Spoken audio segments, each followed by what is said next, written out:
Hi, good morning. Uh, so our first case for today is chin augmentation. Actually, have two cases. So our first case is chin augmentation.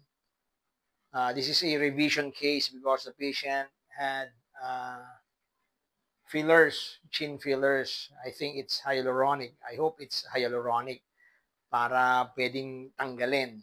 No? So I carved the implant already.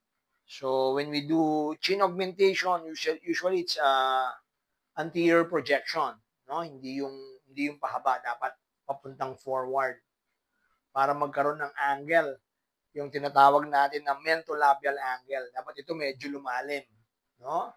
Mag-project na ganyan. So patient had rhinoplasty before. 'Di ba? Kaya sinasabi ko palagi, yung chin yung pang-harmonize. So, nagpa-rhino siya, hindi siya nagpa-chin augmentation. So, well, I advised the patient before na magpa-chin siya para maganda yung harmony ng face niya. No? Sabi niya, later na raw. Titingnan niya muna raw yung result ng rhinoplasty. So, yun na nga. Ngayon, magpapa-chin augmentation siya. Si dati, nagpa-filler siya. No? Siguro, tinignan niya muna kung ano magiging itsura. So, ngayon, she wants a permanent projection of the chin. So, we will do a chin augmentation. Ito yung mga implants that we use, no? Na silicone implants. We can also use Gore-Tex. But for me, mas maganda ang silicone for the chin. No? Anyway, it's under the muscle naman. So, walang problema with the movement. So, yun, I'll show you the pictures later or the video of the chin. So, let's go to the OR. See you.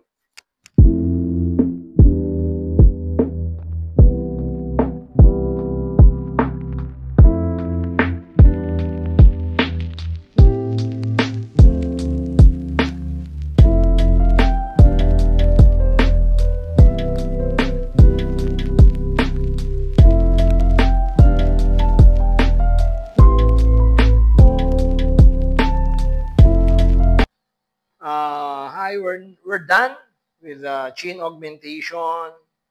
So, as I've said earlier, this is a revision case because of the fillers.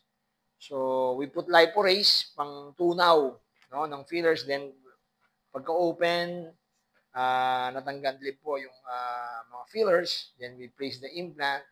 You can see the angle, the mentolabial angle. Yung dito, dapat lubog yan. Dapat nakalubog itong angle na to. Ayan. So, prominent na yung kanyang angle. So, we have a very nice chin projection. Bagay na bagay sa kanyang nose. So, she'll be following it up after 7 days. Titingnan po natin kasi ito medyo may konting swelling na po yan. No? So, babalik po siya after 7 days. Titingnan natin. No? So, see you after 7 days.